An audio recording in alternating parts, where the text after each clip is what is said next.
Vamos a continuar con los temas de la primera unidad en este cuarto video. En este cuarto video vamos a ver los elementos activos y los elementos pasivos. Vamos a ver también los diferentes tipos de fuentes que vamos a tener, fuentes dependientes, fuentes independientes y la ley de Ohm.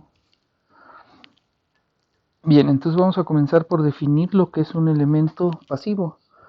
El elemento pasivo va a tener una característica que su potencia va a ser positiva.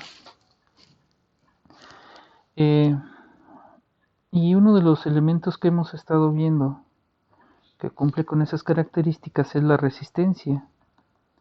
Entonces, bueno, vamos a tener una resistencia y su potencia siempre va a ser positiva. Entonces, bien, lo que va a ser las resistencias van a ser elementos pasivos. Y las potencias negativas nos van a indicar que ese elemento va a estar entregando energía. Lo vimos cuando vimos potencia. Y esos elementos, bueno, van a ser las fuentes de alimentación que vamos a tener nosotros. ¿Sí? Estos van a tener una potencia negativa. Entonces, estos elementos van a entregar energía a lo que es el circuito y va a ser un elemento activo. ¿Verdad? Va a ser un elemento activo. Y vamos a tener también que estos, bueno, van a ser los elementos pasivos. Entonces vamos a tener esos dos tipos de elementos, los activos y los pasivos. Ejemplos de los elementos activos son las baterías y los generadores, o sea, las fuentes de alimentación, ¿verdad? Que van a estar entregando energía a lo que es el circuito. Vamos a tener dos tipos de fuentes, ¿verdad? Las hemos estado viendo en lo que va del curso. Y van a ser fuentes ideales.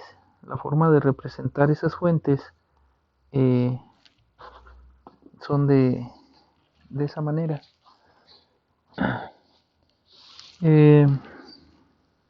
Ya sabemos que estas son fuentes representativas de lo que es una batería o una pila eléctrica, y estas son fuentes que nos van a estar dando constantemente lo que es el voltaje. Ese voltaje no va a variar como pasa el tiempo.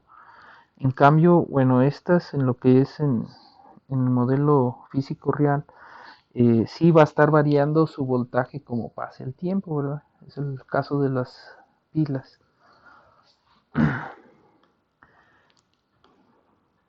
También vamos a contar con lo que son las fuentes de corrientes.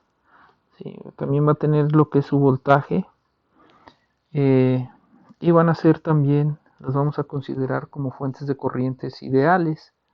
Entonces vamos a tener lo que son las fuentes de corriente y los diferentes tipos de fuentes de voltaje, ¿verdad?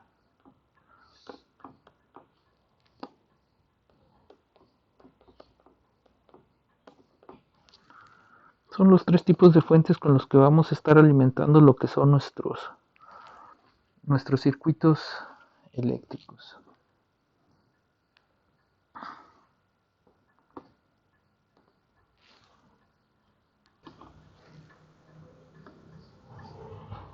Y también, bueno, vamos a tener fuentes dependientes. Estas fuentes dependientes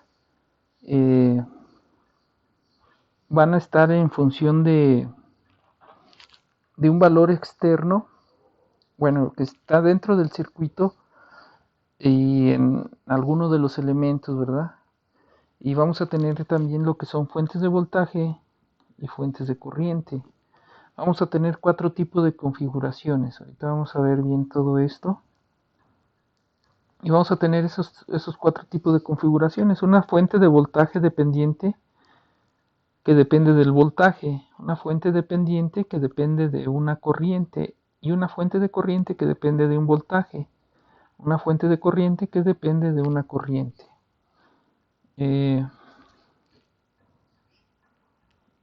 Esto lo podemos ver en este circuito. Vamos a ver un circuito. Este circuito que tenemos aquí. Vamos a ver la fuente de voltaje que depende de un voltaje.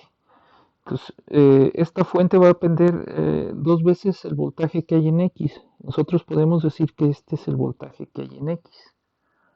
Entonces, vamos a suponer que nosotros el voltaje en X lo conocemos y es igual a 4 volts.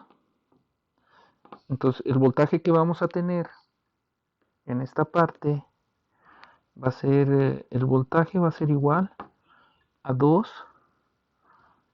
por los 4 volts que tenemos y va a ser igual a 8 volts. Va a ser igual a 8 volts.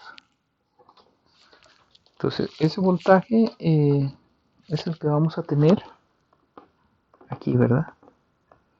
De 8 volts.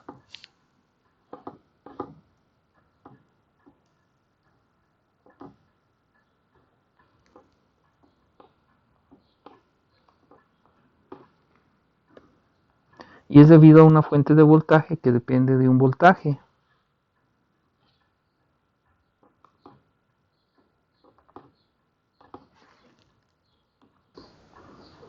Bien, este es el caso de que sea una fuente de voltaje que depende de un voltaje. Ahora vamos a ver el caso de que tengamos una fuente de voltaje que dependa de una corriente. Entonces vamos a ver cómo sería ese caso. Ahora no va a ser un voltaje externo X.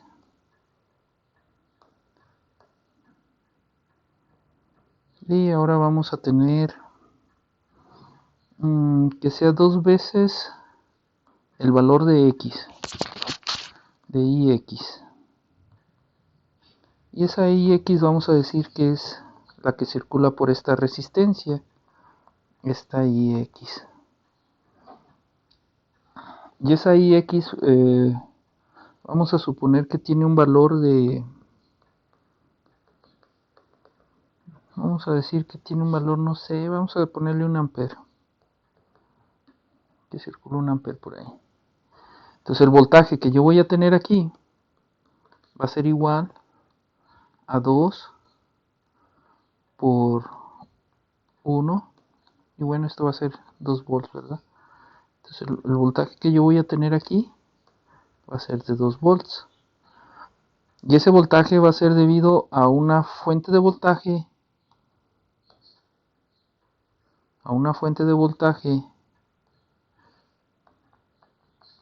que depende de una corriente.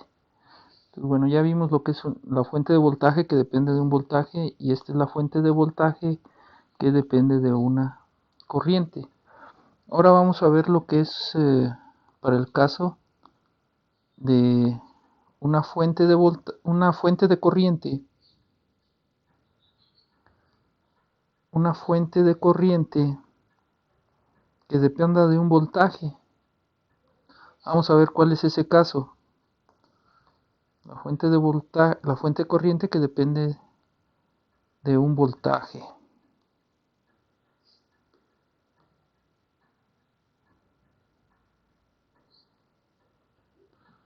Y bueno, eso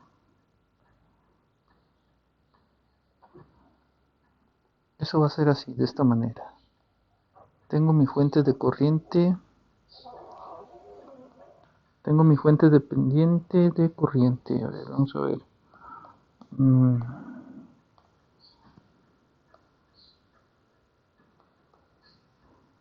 De esta manera.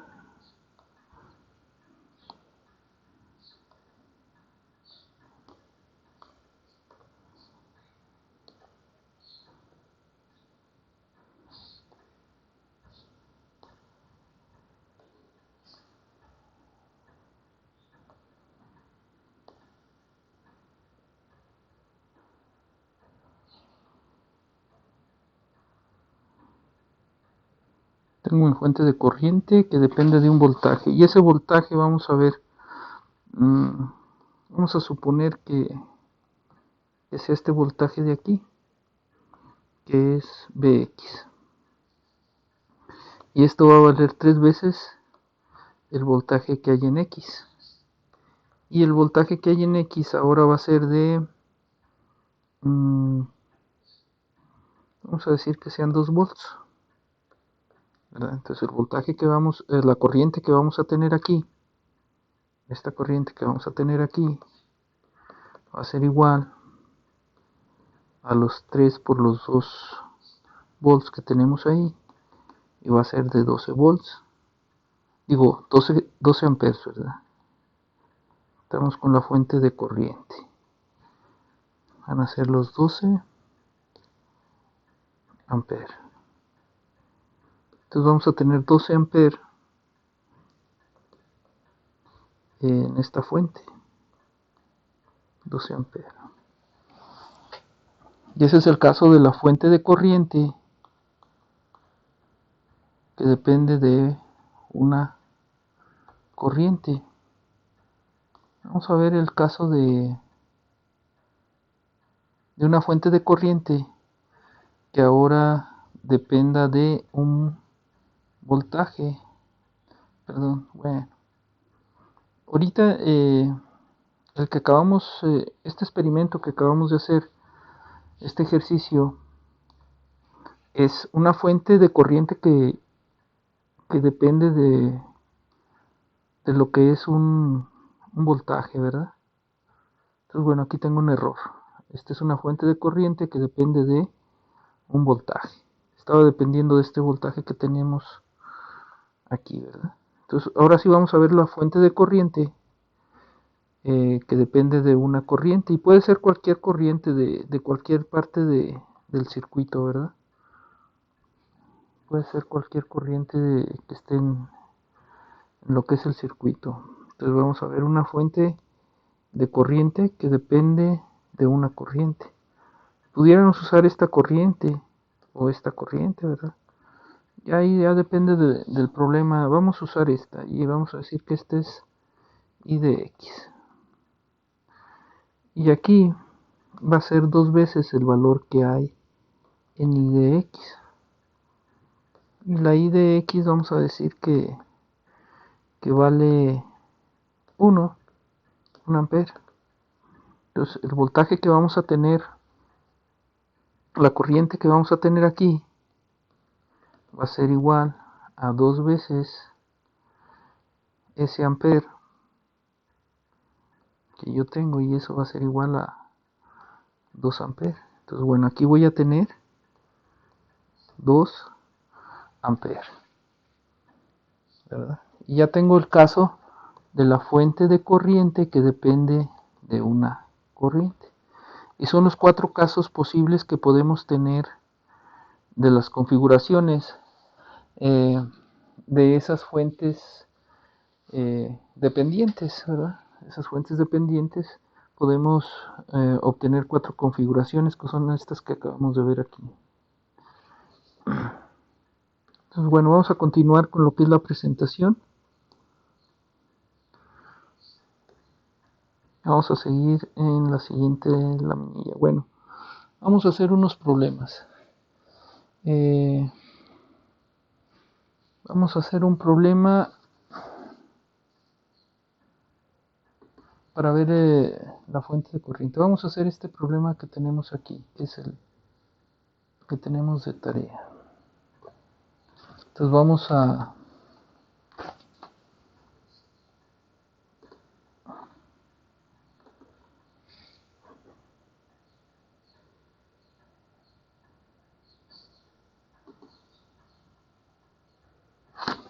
ver ese problema. Y vamos a calcular las potencias de cada uno de los elementos. Vamos a ver si se puede hacer más grande este.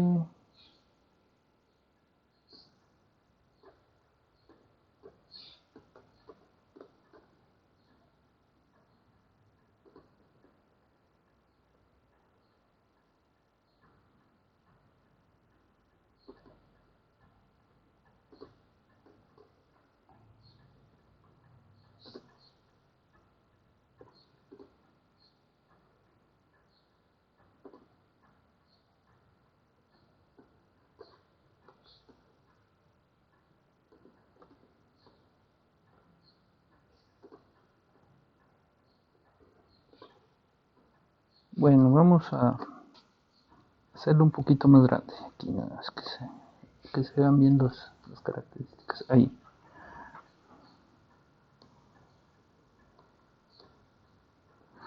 Bien, entonces queremos encontrar las potencias de todos esos elementos y vamos a ver cómo vamos a manejar lo que es la fuente la fuente dependiente de 20 volts,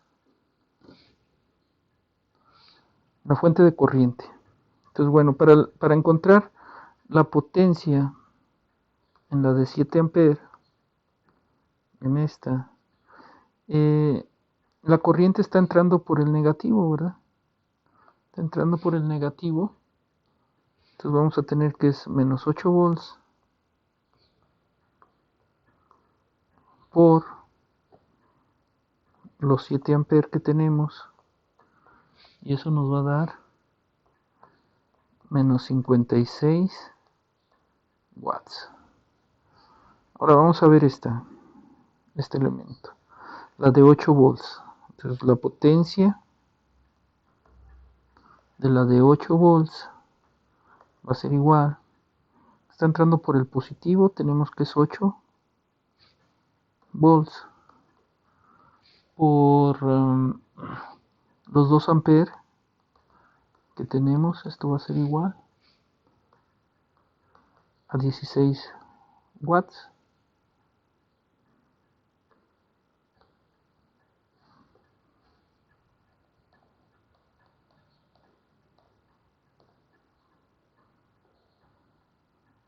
Esto va a ser igual a los 16 watts. Vamos a ver esta potencia. Tenemos que son la potencia de la de 12 volts, que va a ser igual, entra por el negativo, entonces van a ser menos 12 volts, que van a multiplicar a los 5 amperes.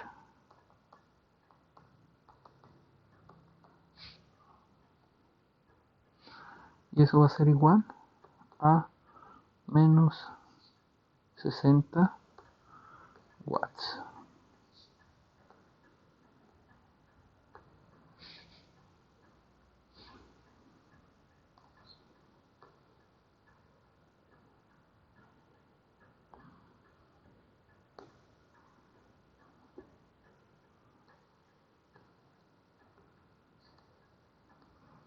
Menos 60 watts. Y nos falta la potencia de la de 20 volts, ¿verdad? Esa potencia de la de 20 volts, vamos a tener que son los 8 amperes y son 20 volts, entonces esto va a ser igual. Los 8 amperes entra por el positivo, entonces esto va a ser positivo. Entonces van a ser los 20 volts que van a multiplicar a los 8 amperes. Y esto va a ser igual a los 160 watts.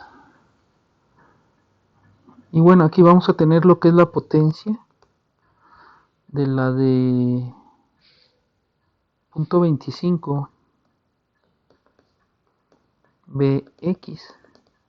Entonces aquí vamos a tener que es los 20 volts que tenemos ahí, que va a multiplicar a los punto 25 del voltaje en X.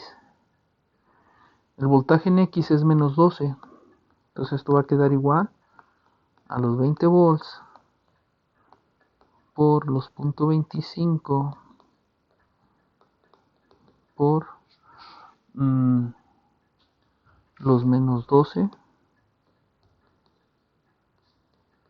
¿verdad? Y esto va a ser igual a menos 60 watts. Entonces, bueno, aquí estamos viendo cómo estamos utilizando lo que es la fuente dependiente. La fuente dependiente de 0.25 veces el valor de Bx. ¿Sí? Así vamos a estar manejando esas fuentes dependientes. Entonces, bueno, vamos a continuar con lo que es la presentación. De hecho, pues este es el que acabamos de hacer, ¿verdad? Y tenemos los valores que obtuvimos.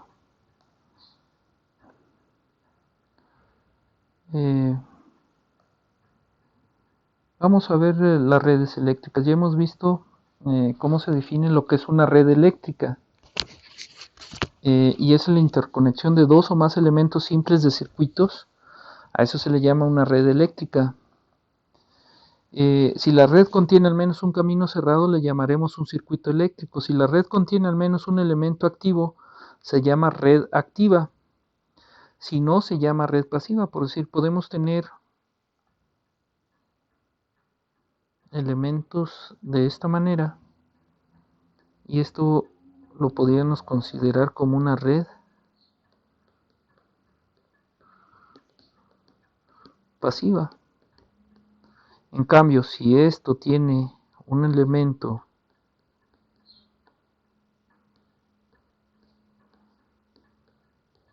que está entregando energía, esto sería considerado como una red activa. Esto sería como una red activa. Entonces podemos tener esos dos, ¿verdad? La red pasiva, la red activa. Vamos a ver lo que es la ley de Ohm. Dice, en 1827 el físico alemán Georg Simon Ohm determinó experimentalmente que la tensión entre los terminales de un cuerpo resistivo es proporcional a la corriente que lo atraviesa. Y matemáticamente, bueno, podemos expresar esa fórmula como el voltaje igual a la resistencia por la corriente que lo atraviesa. Es una fórmula que vamos a estar usando mucho en todo lo que es el curso y es importante, ¿verdad? En todo el curso vamos a estar utilizando esta ley de Ohm. A honor de George Simon Ohm le pusieron la unidad de medición del ohms y está representado por una omega, ¿verdad? La omega representa el valor de esa resistencia y se llama ohms o ohm, ¿verdad? Y aquí lo tenemos expresado, ¿verdad? Un ohms es un volt entre un ampere. La resistencia va a ser igual al voltaje entre la corriente, despejándolo de esta fórmula. Y eso, bueno, es lo que tenemos expresado aquí también, ¿verdad? Voltaje entre corriente. Para medir la resistencia en un conductor, lo que necesitamos es conocer el diámetro que vamos a tener, la longitud de lo que es el conductor y la resistividad del material. Esa resistividad del material varía si es cobre, si es acero, si es aluminio. Y bueno, vamos a ver, miren, aquí creo que tengo lo que son las tablas de diferentes materiales con diferente resistividad. Aquí las tenemos. Y la más común es la del cobre, la más usada.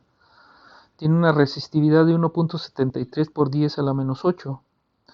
Y tenemos los buenos conductores, ¿verdad? Que es la plata, el cobre y el aluminio.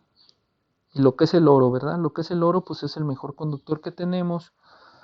Y por eso es usado, ¿no? En lo que es hacer los microprocesadores. Están todas sus conexiones y todo está con lo que es oro. Es por eso que muchas veces buscan lo que son los microprocesadores para recuperar lo que es el oro. Y tenemos los semiconductores que usamos en la electrónica, que es el carbón, el germanio, el silicio, ¿verdad? Y tenemos los aislantes, el papel, la mica, el vidrio, el teflón. Entonces tenemos esas resistividades que podemos usar para calcular la resistividad en ese conductor con esta fórmula que tenemos aquí, ¿verdad? Con esta fórmula podemos encontrar lo que es la resistencia en ese material. Entonces, bueno, tenemos lo que es la ley de Ohm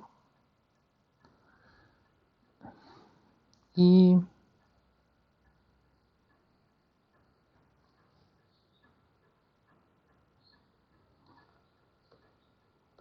lo que nos interesa de aquí es ver cuándo el voltaje va a ser positivo o cuándo ese voltaje va a ser negativo, ¿verdad?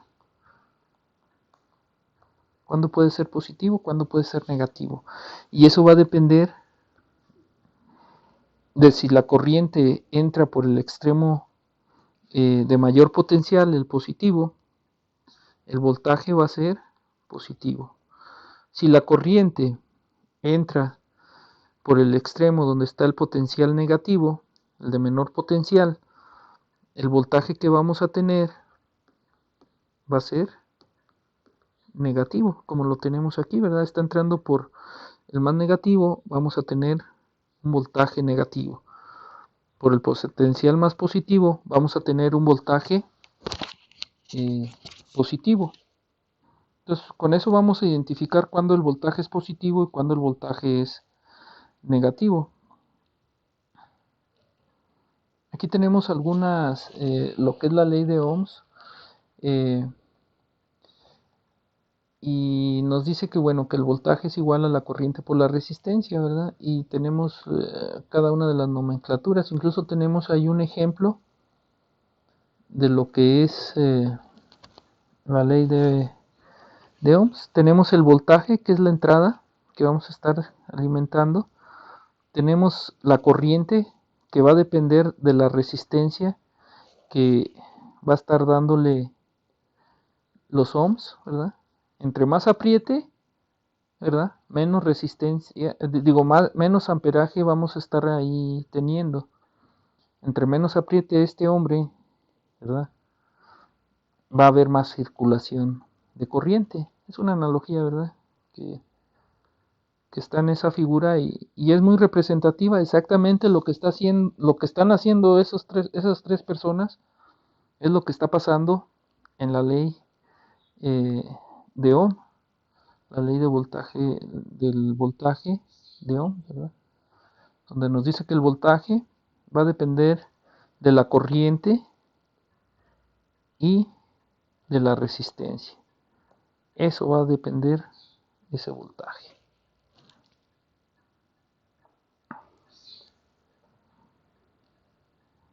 Vamos a tener diferentes tipos de valores de resistencias. Comercialmente vamos a tener un rango de valores no muy grande. Para lo que vamos a hacer nosotros de ejercicios y experimentos, ahí sí no nos importa, ¿verdad? Podemos manejar cualquier rango de resistencias, ¿verdad?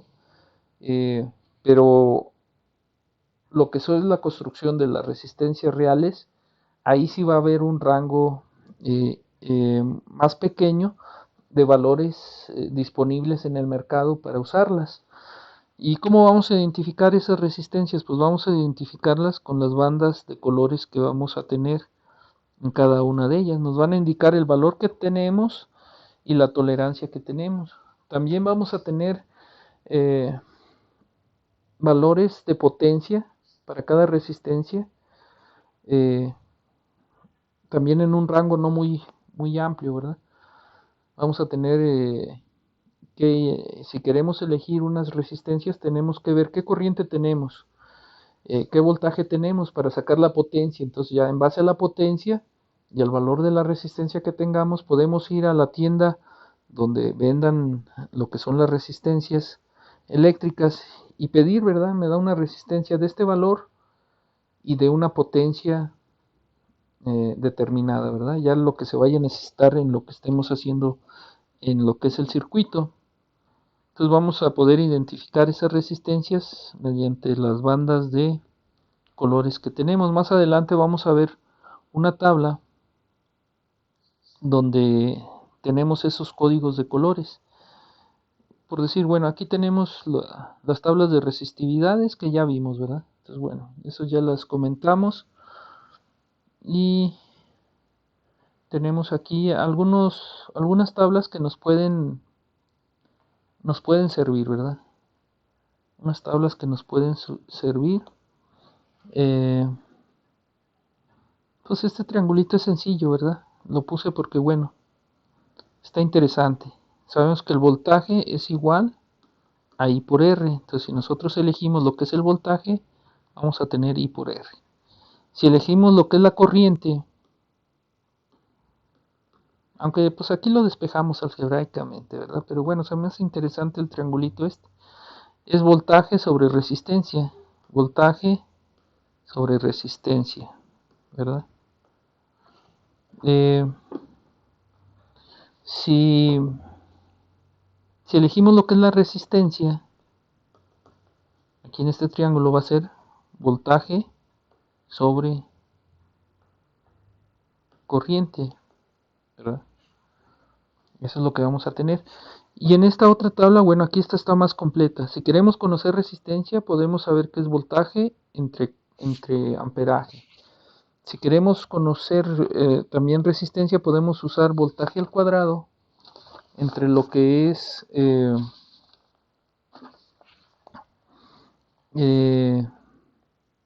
la potencia o la potencia entre la corriente. Si queremos conocer lo que es el voltaje, podemos conocer la corriente por la resistencia o la potencia entre la corriente o la raíz cuadrada de la potencia por la resistencia.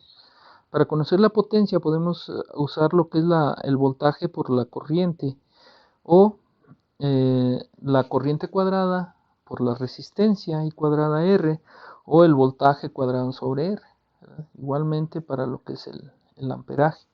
Entonces está interesante lo que es esta otra tablita, ¿verdad? Sí nos podría ser de más utilidad a la hora de estar resolviendo lo que son los problemas. Bien, entonces bueno, vamos a ver lo que es la potencia. Vamos a continuar con lo que es la potencia. Eh, la potencia en una resistencia puede ser B por I cuadrada R o B cuadrada R. Entonces sabemos que la potencia es igual a B por I, ¿verdad?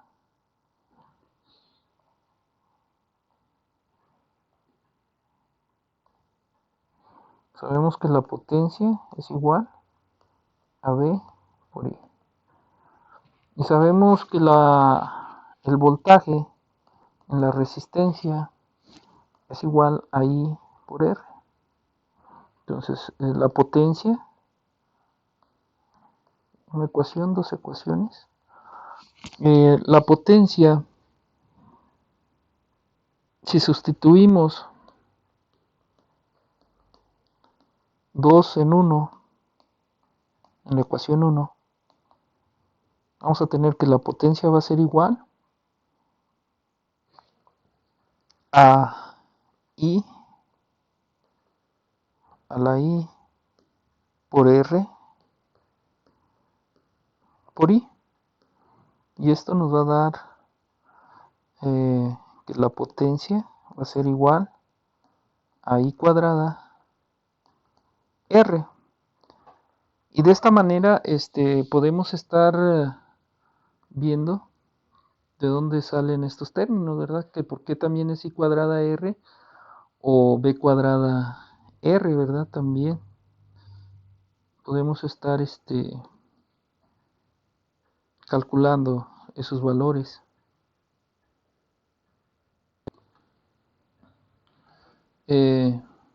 Por ejemplo, vamos a calcular B cuadrada sobre R. ¿Cómo sería eso? Vamos a agregar otra ecuación. Vamos a decir que la I es igual a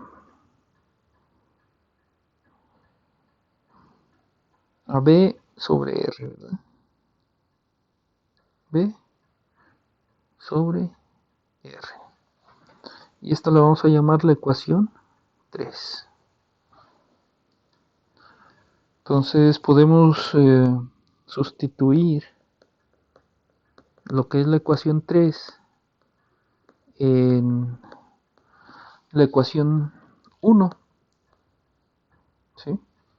Y ahora vamos a tener que la potencia va a ser igual a el voltaje, al voltaje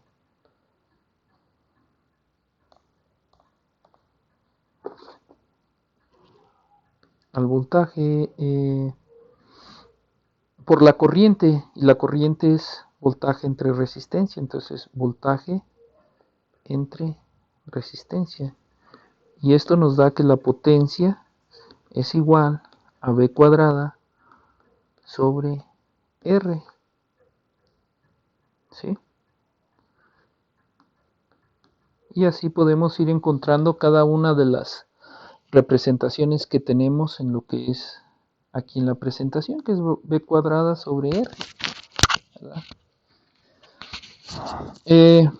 Bueno, la conductancia es el inverso de la resistencia, entonces es I, la corriente, entre el voltaje, y la unidad de medición es el mho, y está representado por una omega a la menos 1, o también podemos representarlo como una omega inversa. Entonces la potencia que vamos a tener en la conductancia va a ser B por I, B cuadrada, G I cuadrada G, que es el inverso de lo que es la resistencia, y la conductancia va a ser igual a la corriente sobre el voltaje. Vamos a estar a veces viendo circuitos que podemos manejarlos más fácilmente como si fueran conductancias. Lo que es la resistencia de los conductores, ¿verdad? Ya lo mencionamos. La resistencia de los conductores va a depender de lo que es la longitud del conductor, de lo que es el área del conductor y de lo que es la resistividad del conductor, ¿sí? Ya vimos que para el cobre es 5.8 por 10 a la 7 Siemens sobre metro. Aquí tenemos cómo identificar el valor de lo que son las resistencias cuando nosotros queramos rectificar que realmente cuando fuimos a comprar las resistencias nos den el valor que nosotros necesitamos. Entonces tenemos las bandas de colores en lo que son las resistencias, ¿sí? La primera es de color verde, entonces tenemos que verde tiene un valor de 5, la segunda es azul, tiene un valor de 6, la tercera es amarillo, que es la del multiplicador, que son 10 kilos, entonces tenemos esos 56, que es el valor que tenemos de la resistencia. La tolerancia quiere decir que va a estar variando 5%, o sea, va a ser de 565 o 595, va a variar dentro de ese rango, ¿verdad? De más menos el 5%, que es el último, que es el café, es esto que tenemos aquí, es la banda de la tolerancia que nosotros tenemos.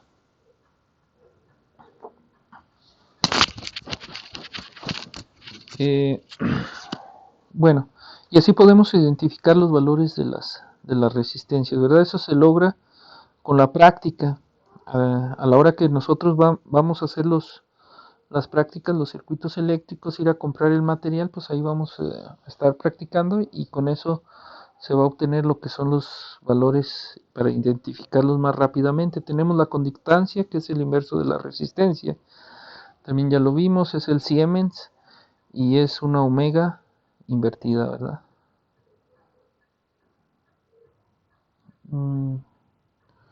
Vamos a ver algunos ejemplos de lo que es la resistencia. Vamos a ver un conductor, vamos a ver cuál es la resistencia en un conductor, ¿verdad?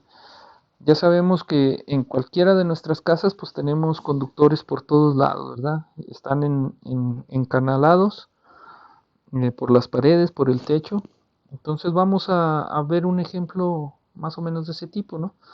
Entonces tenemos un alambre de cobre sólido que tiene un diámetro igual a 1.63 milímetros.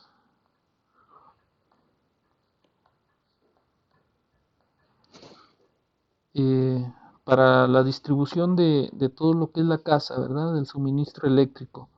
Entonces queremos determinar la resistencia para una longitud de 75 metros, son los que vamos a estar utilizando.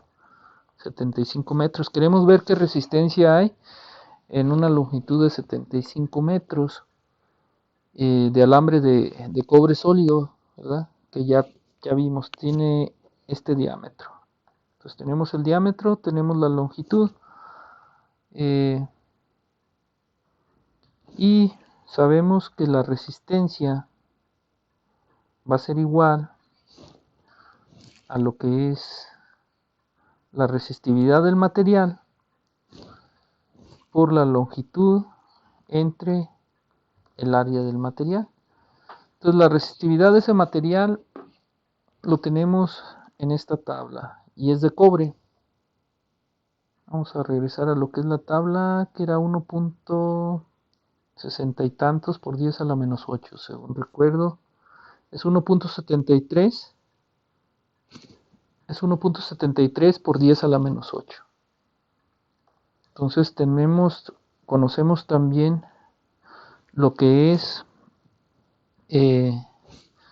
la resistividad, ¿verdad? Que es igual a 1.73 por 10 a la menos 8 ohms por metro. Entonces, bueno, conocemos la resistividad, conocemos la longitud, pero no conocemos la área. Y la área de un conductor está definido por esta fórmula, ¿verdad? Que es pi por el diámetro al cuadrado entre 4. Entonces, con esos datos podemos ya calcular lo que es la resistencia en ese conductor. Entonces, el área, vamos a ver cuánto es del área. Sería pi, que multiplica a 1.63 milímetros, que es por 10 a la menos 3 al cuadrado, entre 4. Y eso nos va a dar un valor de... Vamos a ver de cuánto nos da ese valor. Es de 2.09. 2.09 por 10 a la menos 6 metros cuadrados. Entonces ya conocemos el área. Entonces sí podemos sustituir ya en la ecuación 1. Vamos a llamar esto que es la ecuación 1. Entonces sustituimos, esta es la ecuación 2, ¿verdad? Sustituimos 2 en 1 y vamos a obtener que la resistencia es igual a 1.73 por 10 a la menos 8 ohms por metro, que va a multiplicar a la longitud, que son 75 metros, la distancia, la L, son 75 metros. Eso entre el área que obtuvimos, que es en la ecuación 2, que es de 2.09 por 10 a la menos 6 metros cuadrados. Y esto va a ser igual a ver, vamos a ver.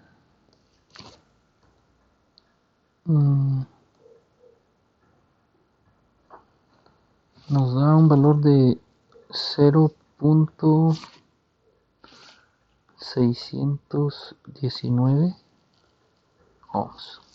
Entonces, bueno, tenemos que en ese conductor con 75 metros de cobre voy a tener una pérdida, una resistencia ahí, bueno, no es una pérdida, es una resistencia de 0.619 ohms. Una resistencia de 0.619 ohms. En los 75 metros del conductor que yo quiero utilizar. Por si quiero hacer algunos cálculos, considerarlo, ¿verdad? Considerar a ese conductor. Vamos a ver otro ejemplo de lo que es la resistencia eléctrica.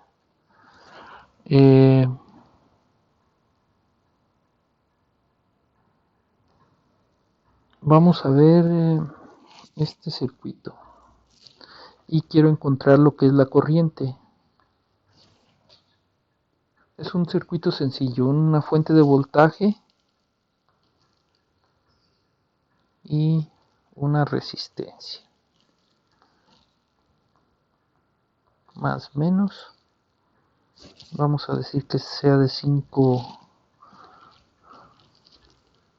volts y esta que sea de 10 kilo ohms.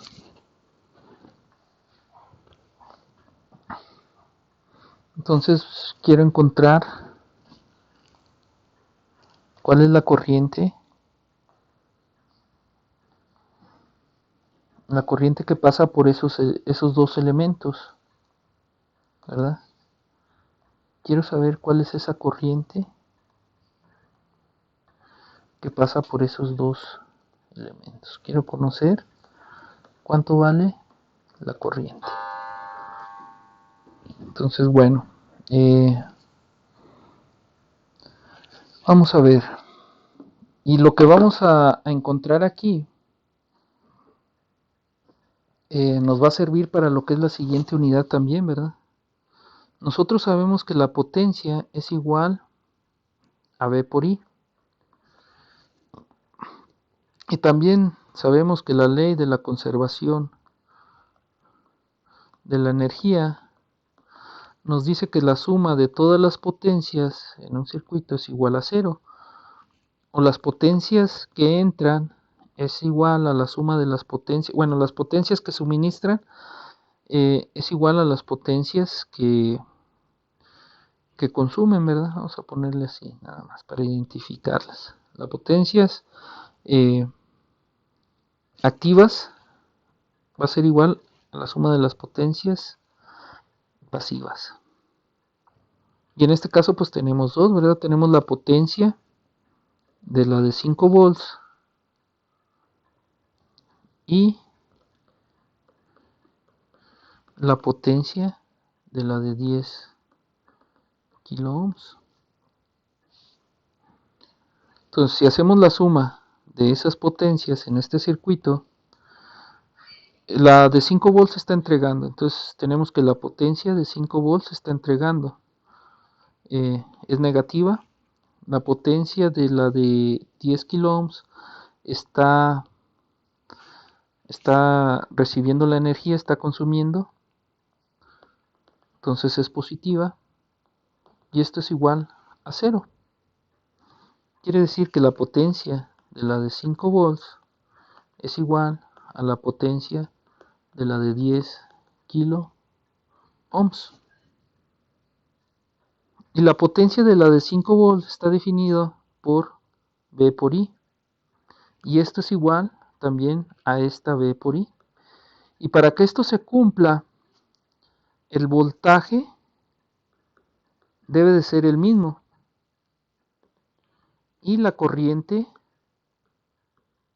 también debe de ser igual.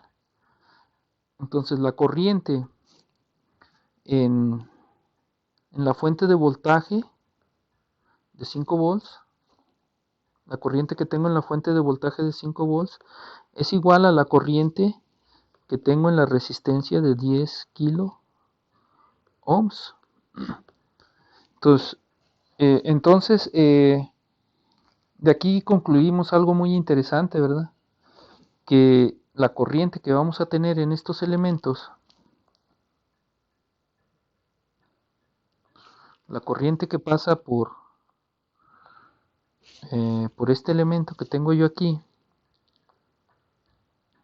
esta corriente que tengo yo aquí, es la misma corriente que tengo en la resistencia, ¿verdad?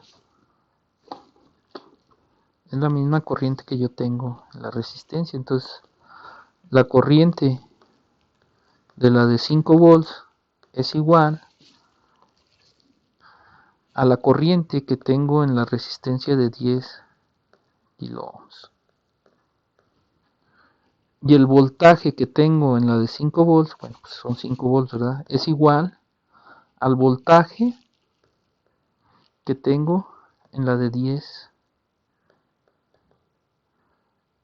en la resistencia de 10 kilo ohms. Entonces, haciendo este análisis y sabiendo que el voltaje es igual a I por R, ¿sí? Puedo despejar lo que es corriente, que es lo que ando buscando, y es voltaje sobre resistencia. ¿Y qué voltaje voy a tener en esa resistencia? Pues el mismo voltaje que tengo en la de 5 volts. Entonces el voltaje que tengo en la resistencia, en esta parte de aquí, son 5 volts. Y esto va a ser igual a 5 volts sobre 10 kilo ohms. Y la corriente va a ser igual a 5 entre 10 kilo ohms es punto 5 miliamperes. Entonces tenemos el resultado que es 0.5 miliamperes. Pero lo más interesante y lo que nos va a servir para definir gran parte de lo que sigue del curso fue haber hecho este análisis de las potencias, porque sabemos que cuando tenemos una conexión que esté de esta forma, los dos elementos van a tener el mismo voltaje y que la corriente que pase por esos dos elementos también va a ser la misma. Entonces, en la siguiente unidad,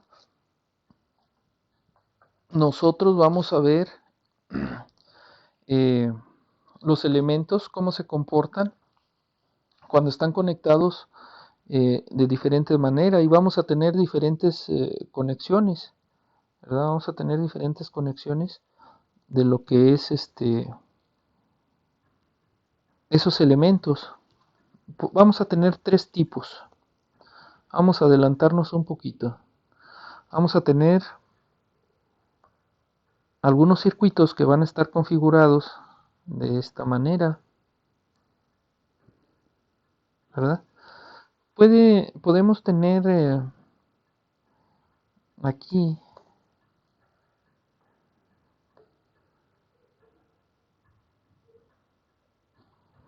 podemos tener aquí, vamos a ponerlo así para identificar que son muchos los elementos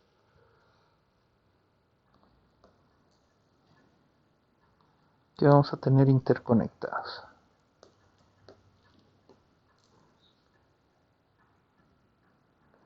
Vamos a tener R1, R2 y vamos a decir que es esta Rn que representa a todos los valores de resistencia que podamos tener.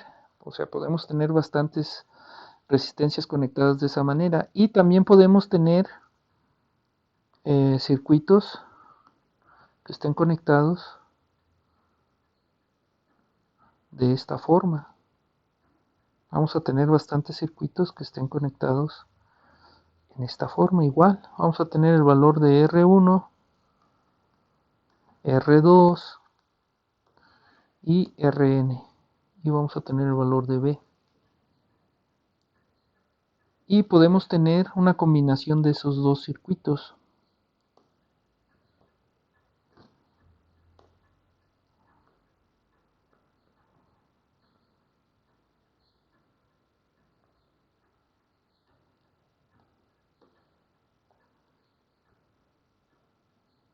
¿Verdad? Esta es una combinación de estos dos. Entonces podemos tener tres tipos de circuitos. Más adelante en la siguiente unidad vamos a ver sus características, pero por decir, bueno, este es un circuito serie, un circuito paralelo, así los vamos a conocer, y circuito mixto. Y esto que acabamos de ver ahorita, de ley de la conservación de la energía, nos va a servir mucho para ver el comportamiento de esos circuitos serie, circuito paralelo o circuito mixto. Bien, con esto terminamos lo que es la primera unidad, para en el quinto video continuar con lo que es la segunda unidad. Entonces, bueno, con esto damos por concluido lo que es la primera unidad.